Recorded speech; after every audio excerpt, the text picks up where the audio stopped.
আসসালামু আলাইকুম ফ্রেন্ডস, তানিয়ার মিনি ব্লগে তোমাদের সবাইকে জানাই স্বাগতম। তো ফ্রেন্ডস, এখন বাজে সকাল 6টা। আজকে একটু সকাল সকাল ঘুম থেকে উঠে পড়েছি, কারণ মেয়ে স্কুল আছে। তো সকাল সকাল ঘুম থেকে উঠে ফ্রেশ হয়ে চলে আসলাম আগে রুমে, কারণ রুমটা আগে পরিষ্কার করতে হবে, কারণ মেয়েকে আগে ব্রেকফাস্ট খেতে দেবো। তো রুমে আসা আগে বিছানাটা পরিষ্কার করে নিচ্ছি। এই ফাঁকে মেয়ে এসে বলছে ও আমাকে হেল্প করবে।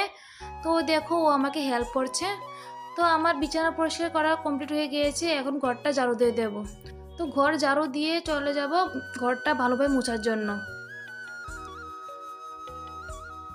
তো দেখো, আমি ঘরটা মুছে নিচ্ছি। তারপর চলে গেলাম রান্না করে, কারণ কাল রাতে রান্নাঘরটা ক্লিন করা হয়নি, এখন ক্লিন করে নিচ্ছি। এর সাথে দুই একটা বাসন ছিল, এগুলো মেজে নেব। তো এই ফাঁকে মেয়ে এসে বলছে, মাম্মা আমি আজকে ব্রেকফাস্টে চানা ডাল আর পুরি খাবো। তো মেয়ের আবদার পূরণ করার জন্য চলে আসলাম রান্নাঘরে পুরি বানানোর জন্য। তো পুরিগুলো এখন দেখো আমার রেডি হয়ে গিয়েছে।